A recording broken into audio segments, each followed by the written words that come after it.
Good morning, everyone. I'm Russell Palima, CEO of Pengana Capital. It's great to see so many of you on the webinar this morning. We appreciate your time and we hope you will get a lot out of this presentation. We have with us our colleagues from Grosvenor Capital in Chicago, Fred, Jonathan, and Corey, and you'll hear from them later on. This is indeed a fascinating time to be investing into the private equity markets. Private equity, as you know, operates or functions differently to listed equity markets. So the way in which transactions are executed, the way in which deals are found, time frames, etc., are very different, and therefore you get a different investment outcome and a low correlation with listed equities. Through the market crash, opportunities open up in there in an abundant way, and we are very pleased to be able to offer this as a strategy to our investors in Australia. It is a unique exposure, and having partners of the quality of Grosvenor is great for us.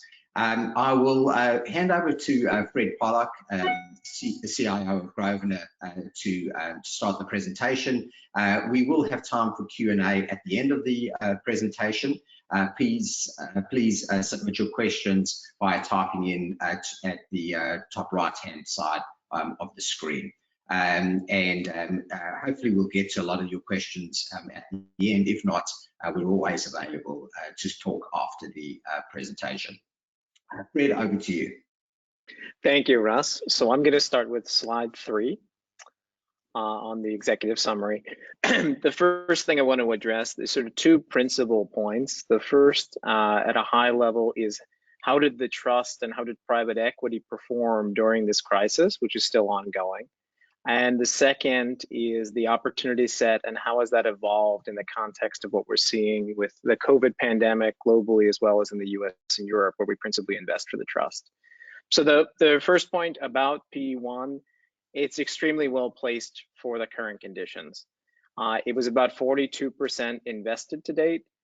Going into the pandemic and the COVID crisis, it was even lower than that, which means our strategy of essentially acquiring assets over a number of years and therefore averaging into the market over that period of time has worked. We didn't anticipate, obviously, the COVID crisis, but we did anticipate that we were late cycle and that the market would be volatile during this period. And so we wanted to have dry powder during this period in case there was a dislocation. Now that one has come, I think it's extremely beneficial to the trust investment program, which we'll talk about in more detail. The second, which I think is very important, we've exclusively focused on managers and co-investment opportunities where we have cycle-tested managers at the helm. It's extremely important that the firms we work with have managed firms and have managed businesses through the crisis, know how to deal with liquidity issues, know how to manage their balance sheets to avoid extreme negative outcomes.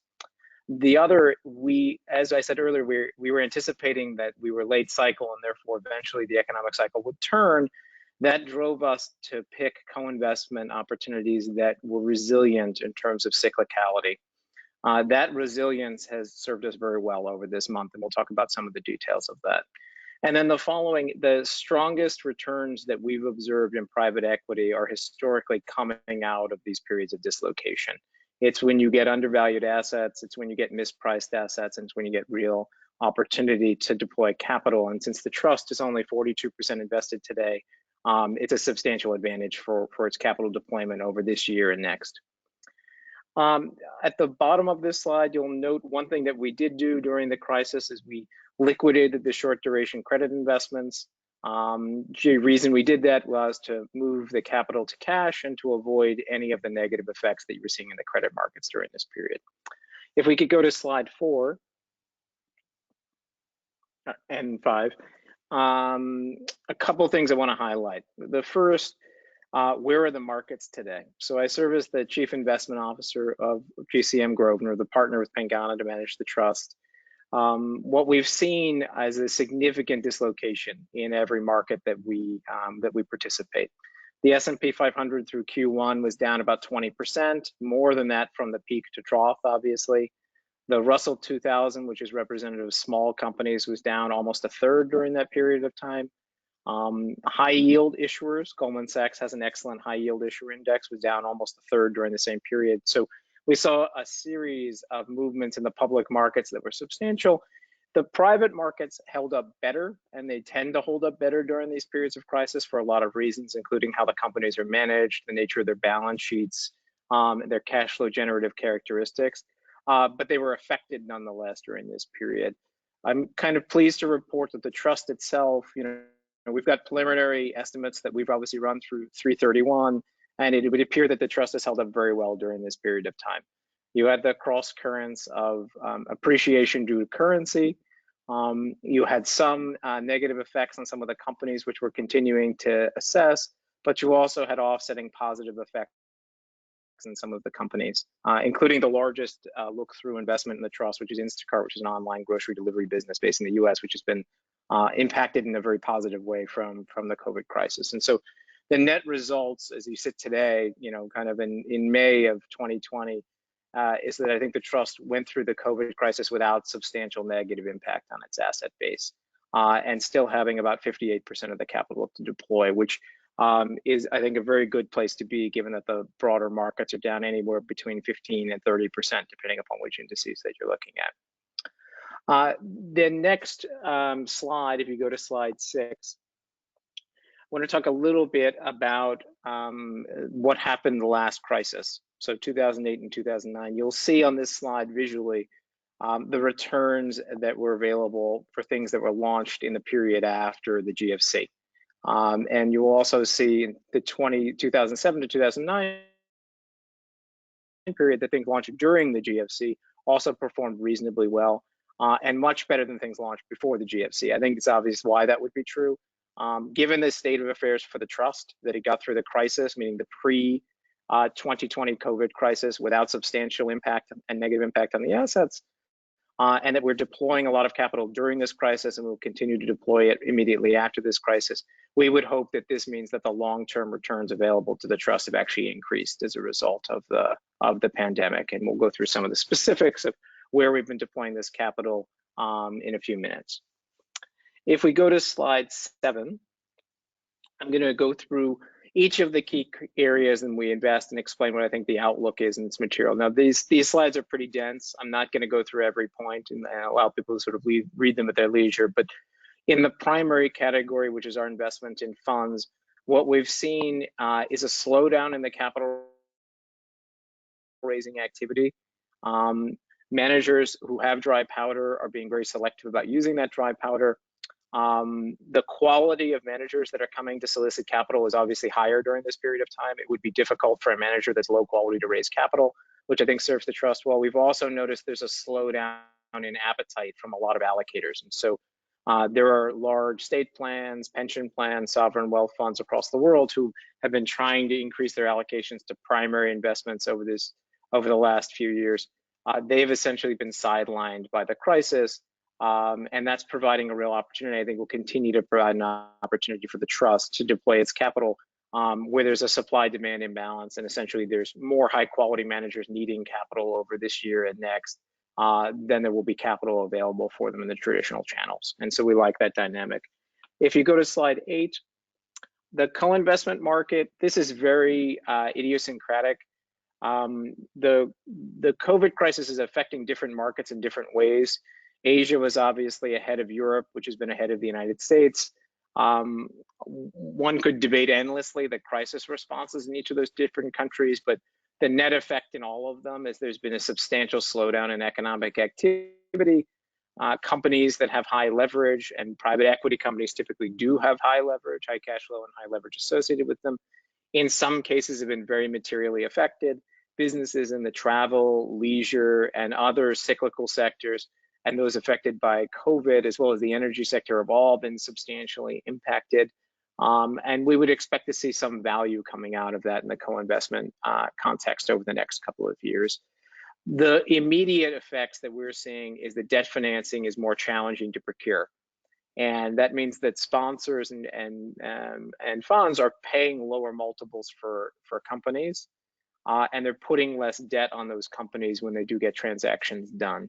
That will cause us to be able to invest in companies at lower valuations and thus generate higher returns going forward. So we view that as a positive development. We can't say that it's going to last forever.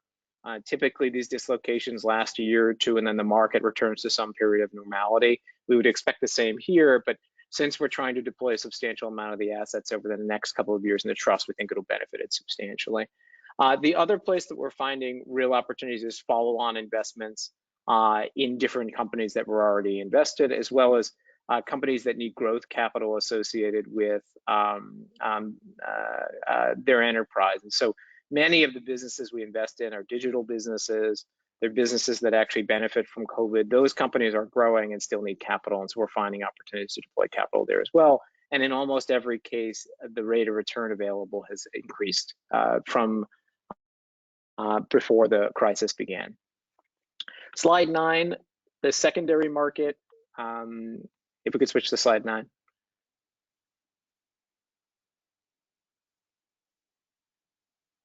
The secondary market, just to give you some sense, I think this might be the most fruitful available to the fund over the trust for the next period, and just in private equity generally. There are a number of people who own private equity portfolios who now have a portfolio larger than is appropriate for the size of their asset base because of the declines in their public market securities. We call this the denominator problem, meaning as private equity holds up better than the public markets, they actually end up with allocations that are larger than they expected in private equity.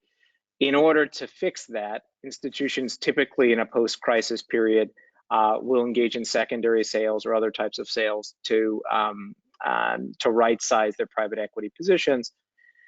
We are preparing for what we think will be a frenetic amount of activity in the secondary space in Q3, Q4, and Q1 of next year. We think there's a substantial opportunity to deploy capital and to be a buyer of those assets, particularly when others have retreated. There's also an opportunity to provide capital directly to GPs in the context of restructurings and refinancings to those funds. And our secondaries team is very active and busy trying to do that today. And we call those structured equity solutions. And I think we're going to see a lot of that activity. We were very slow to deploy in the secondary market in PE1, the trust, over the course of the last year. Some of that was deliberate, meaning we were looking on a bottoms-up basis and not finding transactions that we had appetite for at the price levels available. And being slow to deploy in the secondaries has left us underweight that allocation class. And so combining the fact that we're underweight and we're going to be able to deploy a lot of money into the secondary space, and that it's a fruitful opportunity set, probably the most fruitful of the three categories, we're excited about the catch-up effect of being able to deploy into secondaries over this period. And as we go through, Jonathan's going to talk about the exact breakdown in our allocations, but I think I'll highlight sort of some of the work that we're trying to do in secondaries. I'm going to pause there and turn it over to Jonathan to talk through, starting on slide 11, just some of the details of the trust holdings. Jonathan? Great, thanks, Fred. I'm John Herstrid. I work in our strategy and corporate development arm at Grosvenor. It's a pleasure to be with everyone today. So I know we have some people on the line that are not as aware of the trust, so we just wanted to give a quick background. So the trust has been around since April of 2019. The current market cap is about 230 million Aussie. It's PE1 is our ticker on the ASX. We have a return target of 8 to 14% on a net basis. The lower end of that range was really in the early years when we were ramping up and had a significant credit exposure. But we think over time we should be able to deliver a double-digit kind of net return as we've been able to do over our 20-year track record at Grosvenor. We are a listed investment trust. We have daily liquidity on the ASX. And our goal over time is really to deliver through the cycle return profile at a highly diversified institutional quality level with a mixture of PE primaries, co-investment, secondaries, and opportunistic sleeve, as well as a small amount of complementary private credit with some cash or short duration credit, which is a cash replacement. And we hope we have a commitment that will be 70% of NAV at a minimum will be private equity. once we're through our ramp up period, which we said would be about 3 to 4 years from the start. If we go to the next slide, 12. One of the benefits of what we do is we spend a lot of time really portfolio managing and planning. And as Fred referenced, we spend a lot of time looking at not only the geography, the sub-strategies, but also what we call vintage year. And this obviously has been incredibly important for the trust due to the pandemic crisis. Vintage year means that it's your exposure of, how much exposure you have at any point in time in a fund that's launching or a deal. And so what we do is we stagger that over time. And so we use primary fund investments and co-investments to kind of diversify forward. We have the ability with secondary transactions where we can buy used funds, either going back in time or forward in time. And so our team spends a lot of time making sure that we don't put out capital that's heavily overweight to any single, vintage year. And that's obviously been incredibly important here as our kind of slow and steady deployment has really helped this Fred reference, where we probably were, 30 to 40% deployed by the time the crisis ran around, which was as planned. We also, from a geographical perspective, we're targeting around 70% North America, 20% Europe, and 10% rest of the world. This is dynamic. It's where we find the opportunities. We are a global firm. We have offices all over the world with people looking at the best managers and deals in private equity. We would expect over time for this to shift slightly, but our core bread and butter is really in North America, where we have people in, not only primary locations like New York and Chicago, but also secondary locations, which are critical for relationship building in the small and middle market managers. On the strategy side, we really wanted to stick to bread and butter private equity, which is buyouts. So we're about 70% targeted to buyout, 20% special situations, which is very interesting right now due to the dislocation in the credit market. These are things like distressed for control. And then we have a very small piece of growth equity. So that's kind of our mix. But the key is that we're really just trying to be highly diversified. Over any point in time, we think we'll have almost 500 underlying portfolio companies. So we're not trying to make a bet on any single manager, fund, geography, strategy, and such. If we go to the next slide, 13, this just depicts from the original kind of IPO what we thought we would do. And, we obviously have a lot of experience, looking at cash flows of capital going out and commitments and capital coming back. And so it's a highly dynamic model, but we knew we wouldn't be perfect, but we've done a decent job kind of predicting where we thought that ramp would be. What you'll see in the first column on the left-hand side was our first year. As we go over, we said it would take us about 3 to 4 years to get fully ramped up, where we would be over that 70% private equity exposure. What you'll notice in years 3 and 4 is we want to be relatively balanced between the different sub-strategies and implementation styles of private equity, and have a little bit of private credit, which has a nice kind of income yield, complementary nature to it, with always having some cash because it's dynamic with cash going in and out. If you go to the next slide, which is 14, what you'll see is what we've actually done to date. So you'll notice the large gray bar is our short duration credit and cash. As Fred mentioned, in the beginning, we had invested with 2 managers in the highly investment grade area, PIMCO and TCW, with daily liquidity. And our promise was always that we were going to prioritize being able to fund the capital calls for private equity and not try and make credit bets. As the markets really got, uncomfortable, and our credit teams, which have significant experience here, started alerting us to this, we made a joint decision with Pengana to just move that exposure into cash. And so you'll notice that's that gray bar. And as the private equity funds call the capital, that will come down significantly over time. You'll notice today, as of April 30th, we have a significant exposure to our opportunistic sleeve. We have a nice exposure to our private equity co-investment sleeve, which Corey can talk about. And then as Fred referenced, we're a little bit slower on the secondary side, but that will actually really work to our benefit.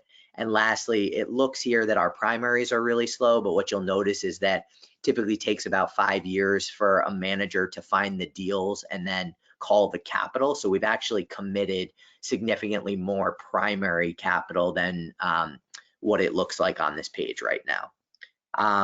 And we think generally this is relatively in line with kind of where we thought we would be at this point. And so feeling good about that. Slide 15.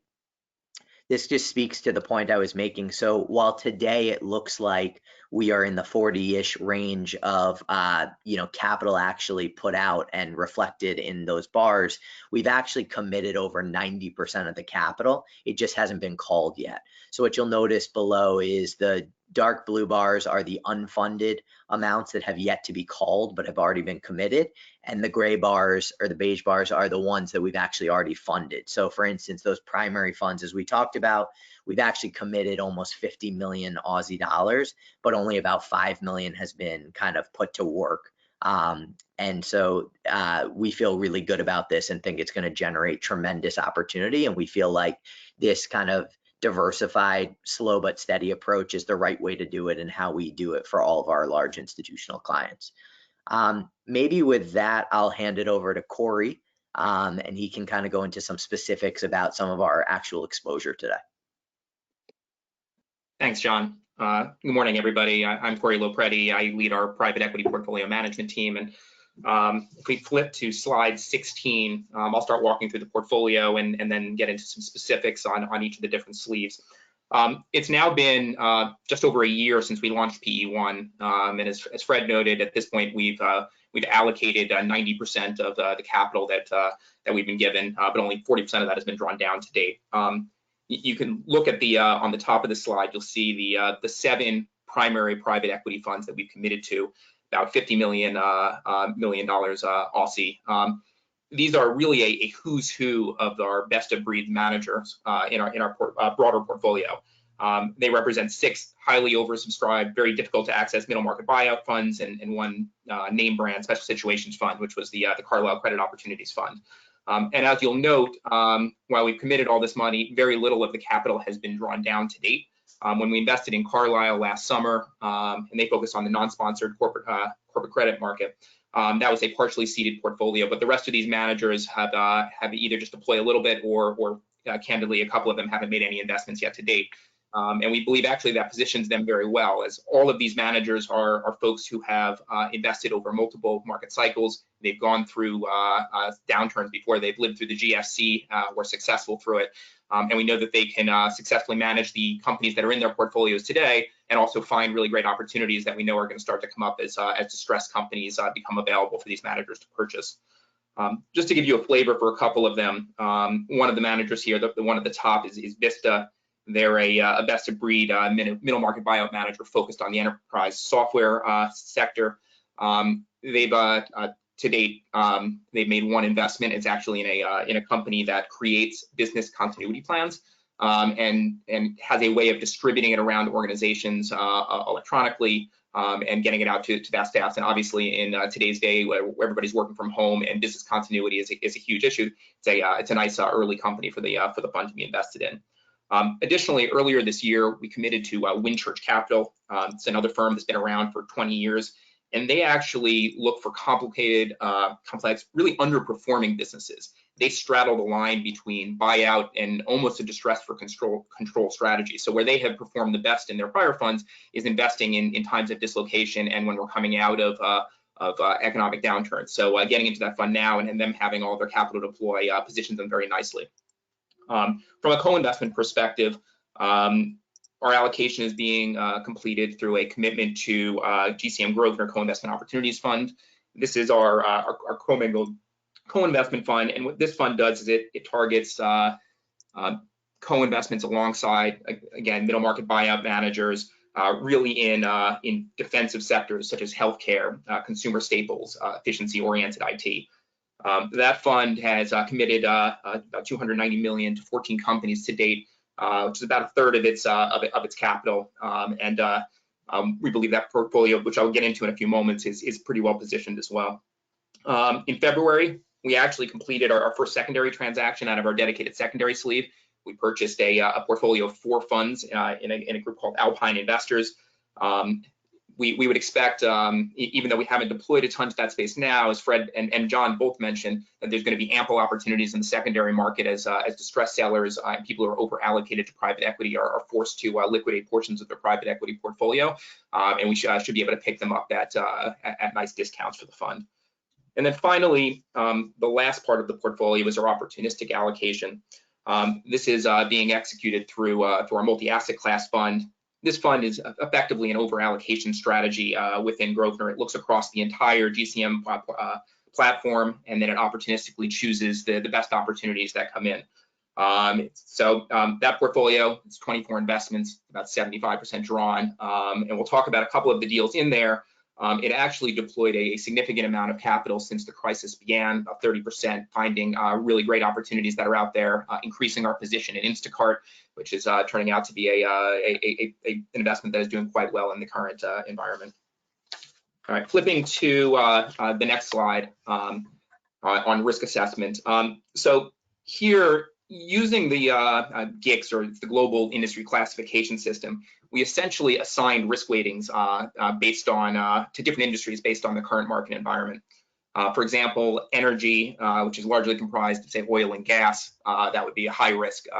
Consumer discretionary, which is largely comprised of retail and travel, also would be high risk, and where you'd have things like industrials, lower risk, or consumer staples would be low risk.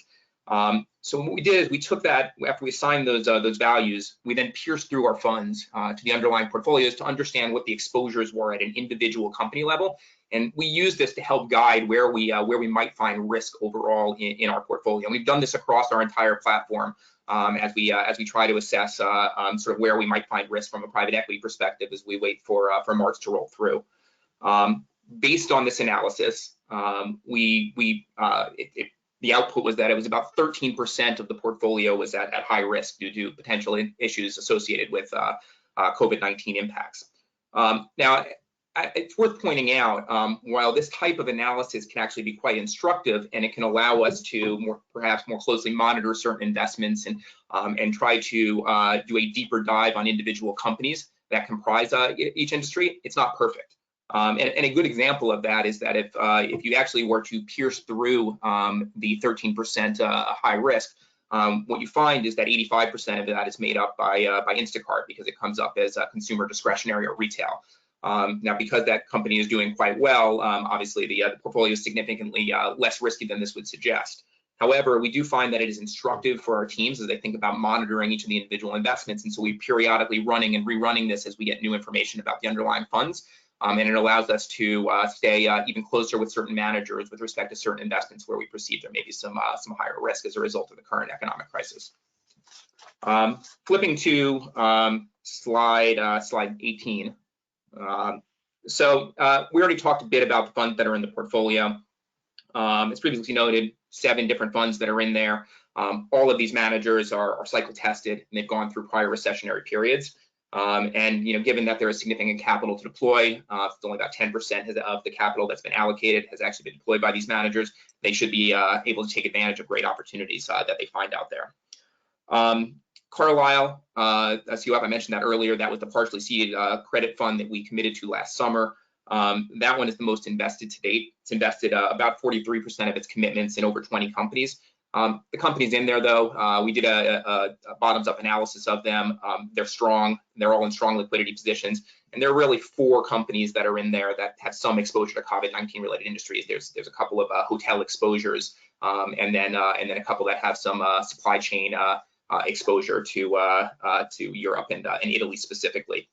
One other item to note: we actually are about to complete our 8th primary private equity fund investment that we're going to complete later this month.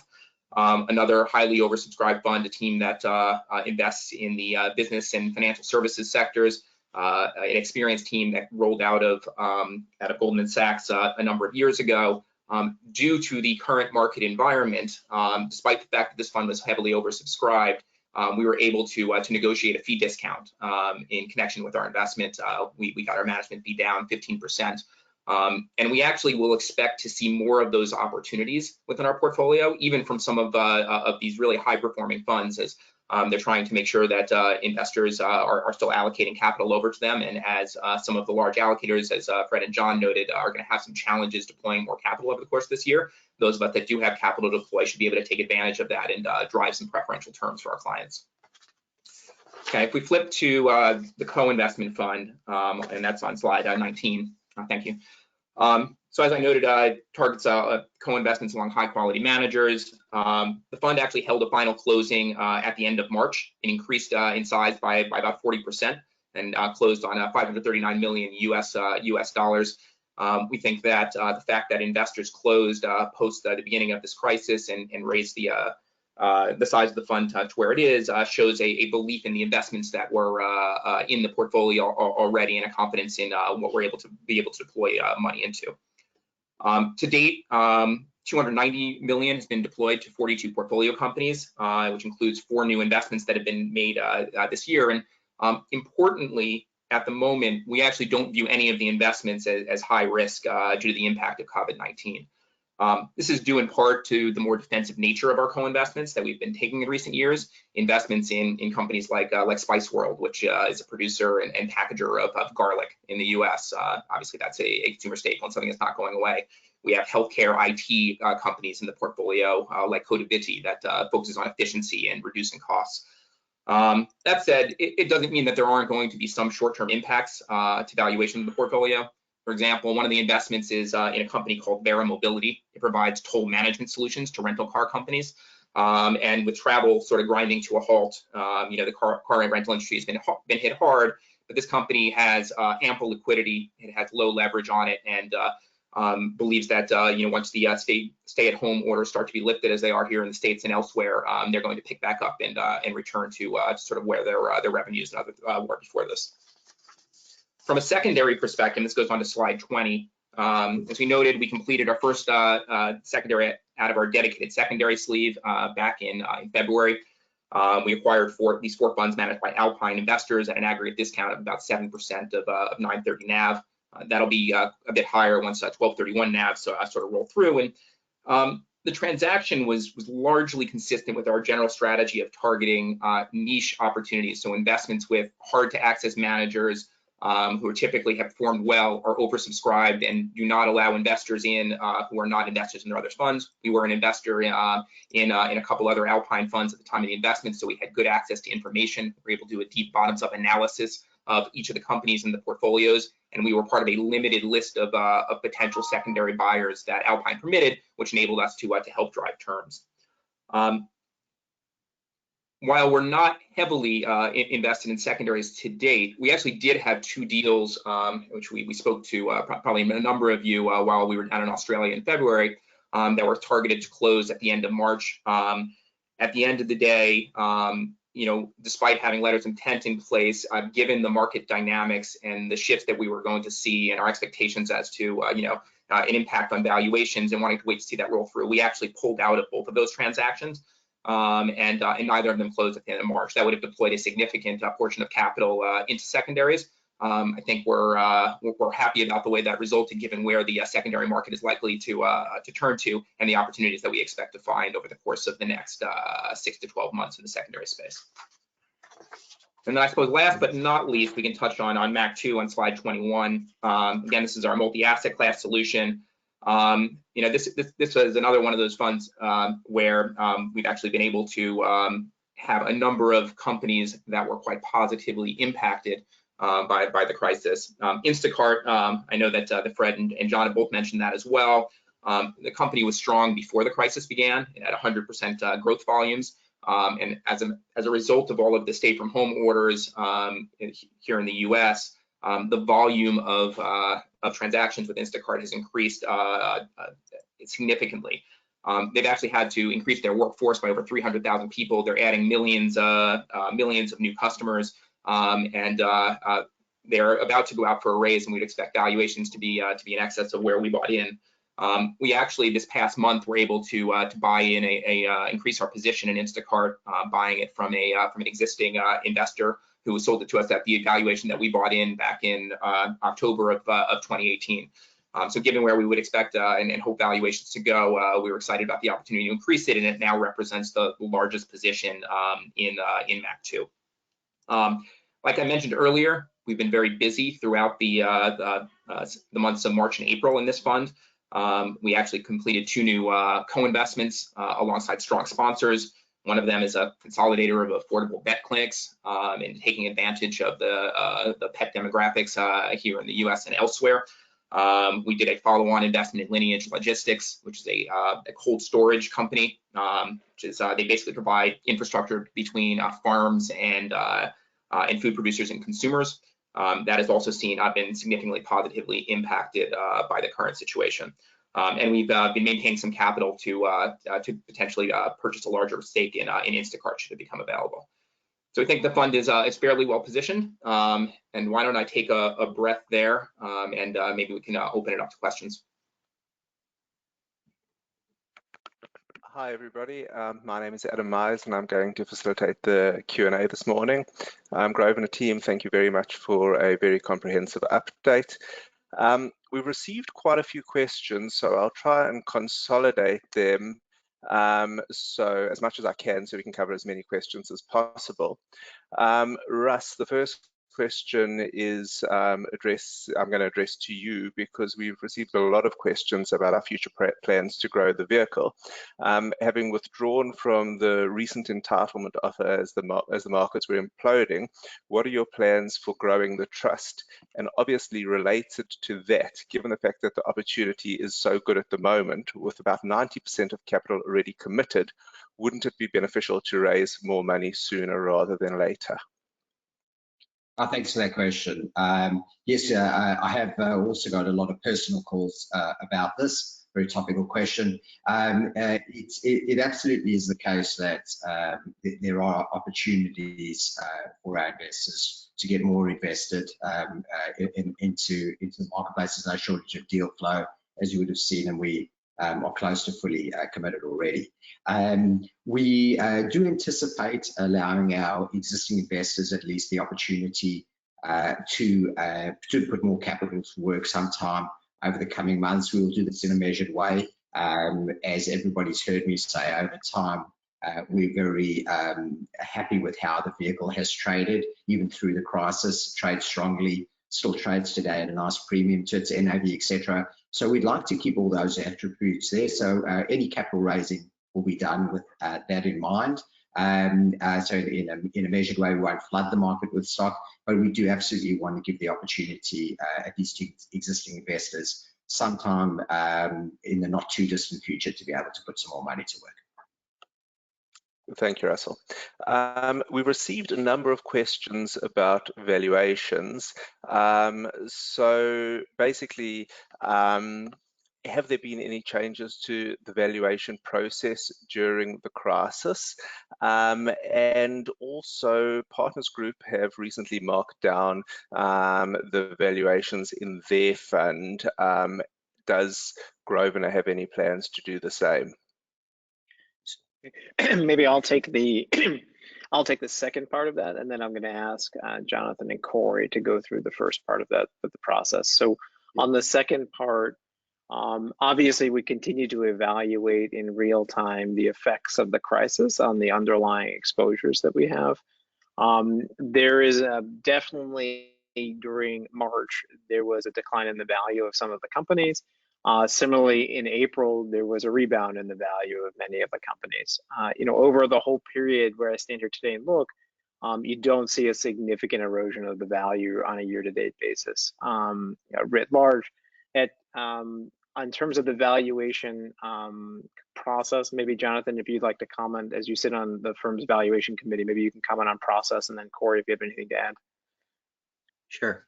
So I would say, Adam, to your question, we haven't changed our process. So our process is something that we feel good about. It is very on market with a lot of how our peers treat their valuation processes. And so basically on a quarterly basis, a lot of we mark our private equity funds or the underlying companies to mark to market. So as Fred said, At the end of 3/31, we will expect there to be marks down just based on what happened in the general markets and in the environment as a whole. And then as April has rebounded significantly, those will flow through in the next quarter as well. And so we run our process the same way as we always do, where we basically, for primary funds, we will take the sponsor marks. We'll look at them and make sure that we're comfortable. We do a very heavy operational due diligence up front to make sure we're comfortable with their processes. And then we'll run those through.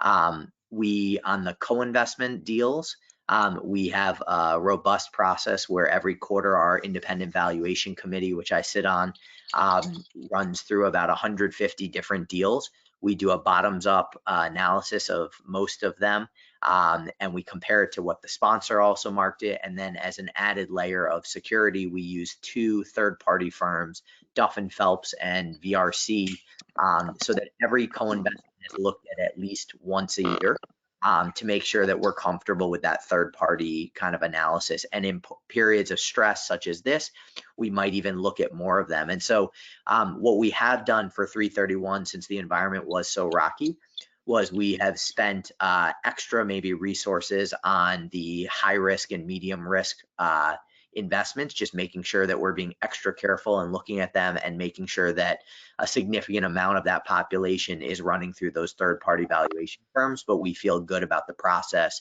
And as you might know, the SEC takes this very seriously. And so when we have our regular reviews, they look at our process, and I think it holds to the gold standard, and it's an important thing that we place a lot of value on. Corey, I don't know if there's anything else you would add. No, the only item I'd add, and that's a pretty complete description of our process. John mentioned, looking even more closely at our high and medium risk, and just on that, our teams are not surprisingly in very active and regular communication with the sponsors and portfolio management teams, and on a multiple times a week, they're going through the entire list of about 100 co-investments within our broader portfolio, and assessing levels of risk based on a variety of things. When it started out, it was exposure to China. Now, obviously, if you had energy exposure, if it's retail, travel and leisure, and those sorts of things, and looking at liquidity and the possibility that a company could breach a covenant, a financial covenant. And they're reassessing on a real-time basis those investments and sort of moving them up or down the risk spectrum as we get new information in. Which allows us to stay closer to each of those investments than we might otherwise, and be ahead of valuation changes should they be coming. Thanks very much. Great question next. You talk a lot about cycle-tested managers. What differentiates them from other managers? Is it the investment process, their strategy, the companies they've bought, etc.? And will these same factors allow them to perform in the current crisis? Yeah, so what we mean when we talk about a cycle-tested manager, it's really all about experience. And so everyone has smart people. Everyone has, capital at their disposal, and they can hire advisors, they can hire consultants, and do all these things. What everyone doesn't have is experience actually owning companies through cycles, and understanding what it means to work with the management teams, what it means to work through a liquidity crisis at a company. Understanding what it means to pull all those levers, how quickly you need to do it, and how you need to affect change at those companies rapidly to respond to changing market conditions. And so, and it's not by accident. So, these individuals know that you need to have processes and strategies and downside scenarios in place before the crisis comes to be able to deal with those things. In many cases, it also means bringing operational expertise to bear on the underlying company so that you can affect that change quite rapidly. So cycle-tested managers, really what we mean is they're experienced managers who have, whether it was through the GFC, whether it was through a cycle in their own sector, have just been through this process before, have responded well during that process, and have created value or have avoided the destruction of value during those prior, during those prior cycles. And it's just very, very important. It's something you look for either in a manager where they are or in their prior experience. We often track individuals, of course, across their careers to understand what their associations with those factors are. And so I think we'll find given the quality of the managers that Corey outlined earlier, that everything in the portfolio today would fit that description quite well. Great. Thank you, Fred. Next question. Warren Buffett mentioned that he was receiving less phone calls from businesses due to the government's stimulus measures. Are you seeing something similar, and what does that mean for the quality of the businesses that you're seeing that are acquiring capital at this time? Yeah, so he's right, obviously, and the reason he's right is he's hunting for elephants. So, Warren Buffett has about $400 billion US of capital to invest at any moment in time. And to really move the needle, it means he needs to make investments that are 10, 20, $30 billion in size if they're private investments. The central bank stimulus, particularly the Federal Reserve in the US, definitely has helped provide liquidity and the ability to finance large enterprises in a way that wasn't really functional in the middle of March. By the end of March, it was more functional because of that intervention. And so I could see how he would be probably slightly annoyed, actually, that some of that relief had the negative effect for him of making some of the targets that he would like to acquire not need his capital as much. That is absolutely not true in the middle market space, where we spend most of our time engaging in private equity. So, your $1 billion companies, your $2 billion companies, they do not have the same access to the capital markets, and they don't have the same access to the central bank facilitated interventions that the larger companies do. And so, Boeing or Hilton or some of these companies that have been helped and therefore got through the crisis by being able to borrow money are not representative in any way of the middle market space. I think you actually see that in the public markets. If you looked at the gap between the rates of return on the S&P 500 and the Russell 2000, so big companies and small companies, big companies have essentially fallen in the marketplace by only about half of what smaller companies have fallen by. So we're not seeing that in the spaces that we traffic. We're actually seeing a lot of opportunity. But I do understand his point for the elephants that he hunts. Thanks, Fred. Next question. The GICS risk assessment that you referred to seems to be more like an output of a sophisticated process. What are you looking at when you critically assess the data? And related to that, how does the metals and mining GICS sectors fit into this? How do you see those sectors performing in the short to medium term? Corey, would you like to take that one? Yeah, I'll take that one. And so, as I think I noted earlier, there's a couple different ways that you can utilize the GICS data, and it is using it to be more instructive as to industry exposures that are more likely to have risk. The exposure, we actually have done it two ways.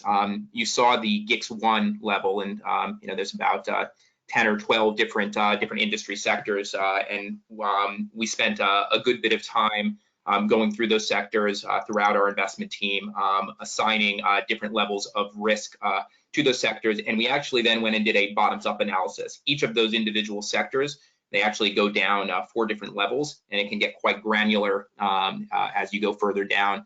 And we actually look at it from a GICS 4 exposure, which has 170 different industry categories that are in there. And what we've been doing is periodically reassessing those by taking a look more broadly at the market environment and trying again to assign risk. We actually find the GICS 4 to be a bit more instructive because it's not as quite a broad brush. Might not have picked up a company like Instacart as being high risk once you start to delve down into the individual metrics, because they're not really a consumer retail organization like an apparel store or something along those lines. But from a ultimately, that data, there's a ton of it, and it's kind of hard to show in one of these presentations. Obviously, happy to share it, but you end up looking at it and continue to track each of those industries in order to color your broader picture on what risk is. To your point on mining and metals, I believe we actually have that assessed at medium risk at the moment. in part due to the various organizations and industries that utilize the output. Let's take steel and aluminum, for example. Obviously, the auto industry is suffering a bit of a downturn and sales being down and factories being closed. You'd expect they are a large consumer of certain metals, and so we'd expect that industry to be hit hard in some respects, but they're still building and other things going on across the U.S. That was an essential business and in other places, and so they're still using it. So you try to balance those different factors and come up with what you think is the right risk assessment. And we've been now triangulating that against what other organizations like the S&P and others are sort of looking at those industries to help form our impression on it. Thanks, Corey. You briefly spoke about exposure to the travel sector. Does the fund have any exposure to hospitality, and are investors exposed to any other sectors that have been really hard hit by the crisis? Maybe I'll take that one and I'll try and do it at a high level, and then I'll ask Corey to sort of supplement with some details. So I think the answer is we didn't really enter the crisis with any substantial exposure to those areas. And by substantial, I mean anything that would be material and affect the overall valuation of the trust. We did make investments in that space in March during the period of distress. And so travel, leisure, certain types of enterprises where we could provide capital to help stay them through the crisis and get to the other side, and then enjoy what we think will be pretty material returns on that capital, even if you assume that it takes 5 or 6 or 7 years for the world to normalize, which hopefully the world normalizes before that time. So we've really invested in those sectors on kind of an opportunistic basis. I don't know, Corey, if you have anything to add specifically, other than it's fairly immaterial going into the crisis and a little more material going through it. Yeah, I think that's quite right. Actually, looking across our portfolio, fully on the P side, I mentioned there was a couple of small exposures within the Carlyle portfolio to hotels, but it's more tangential industries like the Vera Mobility, which serves the car rental business. But it's pretty immaterial, as Fred noted, and would likely ratchet up as we see opportunities to do stuff in those spaces in a more distressed way in the future. Great, thank you. Can you talk more about your decision to exit the credit exposure? Was that, sort of a moment of extreme caution, and are we earning anything on the cash? Maybe Jonathan, if you'd like to take that one. Yeah, so I think, again, we spent a lot of time really thinking about this before pulling the trigger and moving out of the short duration credit funds. We are still set up to move back into them at any point in time and have a tiny bit of exposure. So we've kept the accounts open. I think ultimately we made a collaborative decision with Pengana's advice as well, which was we were seeing certain things in the credit markets, and especially in the investment grade credit market, that were really not normal. I mean, the dislocation for a very short period of time was scary. You saw moves that you had not seen, for ages in investment grade credit. And I think we had to make a quick call as to whether we were willing to kind of ride that wave or, just basically de-risk. And I think our view was we had made some nice outsized gains in the beginning of that, because investment grade credit had done so well and above our expectations for maybe the first 9 or 10 months of the trust, that at the point that we were making the decision, we still felt like the return attribution from those funds would be flat. And so we felt like that was the conservative right move for the trust. Again, we always went around promising that our goal was to be able to fund private equity investments. It wasn't to make credit bets. And so we think that that was the right decision. And we've since had conversations as to, since that market has started to kind of normalize a little bit more, and we still feel like that's the right decision right now, that it's better to be conservative. And to the last point of the question, we actually can earn some return on our cash. We have a third-party administrator, BNP, that we can basically do deposits that we can earn certain amounts of money on depending on the time frames.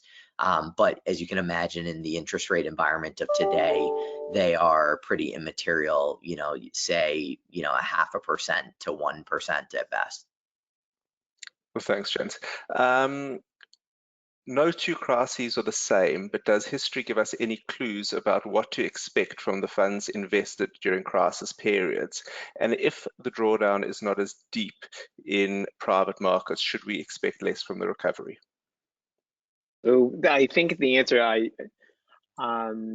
as I mentioned earlier, the returns coming out of dislocations are almost invariably higher. And everything that we're seeing and everything that we're investing in today, there's no question that the returns are, the expected returns are higher than they were before the crisis. In terms of the depth, I think this is an incredibly deep economic shock, and I think it will take a very long time to work its way through the system, whether that's through credit, whether that's through all the different private equity sectors, and there will be ample opportunity to participate in that. One of the major ways that we've been ramping up our capital deployment is actually distressed, both opportunistic as well as distressed for control, where you could take over those businesses through that mechanism of entry and acquisition. And so I think I'd probably challenge the question and say I think this drawdown is going to be about as deep as anything anyone has ever experienced in their lifetime economically. So I lived through 2007 and 2008 and managed money through that period. That was a financial shock that spilled over into the real economy and really had started in isolation to housing. This is a real economic shock that has spilled into the financial markets. And that is broad-based, and it is deep, and it is going to provide substantial investment opportunity for people with the skills and the relationships to find those opportunities, and also with the capital available to invest, which thankfully the trust is in a position to take advantage of that opportunity. Thank you, Fred. Very briefly, in the interests of time, how has Grosvenor been coping with working from home and its staff's exposure to COVID-19? So we're very, very fortunate, truthfully. So there are many people who are suffering both economically and just from the human tragedy associated with COVID. We have a business that, because of our technological backbone and our ability to work remotely, and the fact that it is very team-oriented, and it's an intellectual pursuit where you can get on to things like Zoom and communicate or talk to managers on the phone, that we're able to carry on and do all of our work on a remote basis. And so we really haven't missed a beat.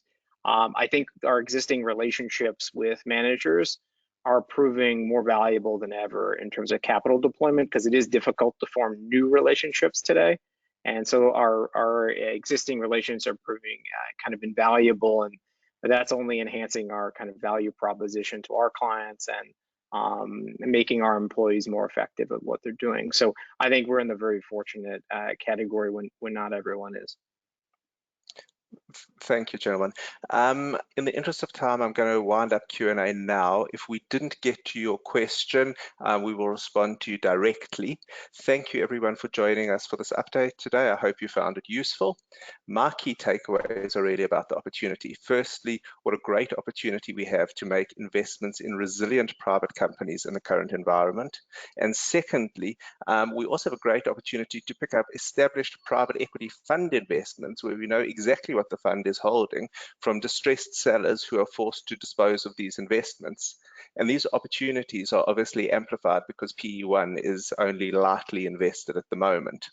Our next webinar in the series is Thursday, the 21st, with Jordan Svetnovsky, who manages our international equities managed risk fund. For those of you who haven't registered, I urge you to do so at pengana.com/webinar. If you have any other questions, please get in touch. We'd love to hear from you. Thank you, everyone. Thank you. Thank you. Thanks, everybody.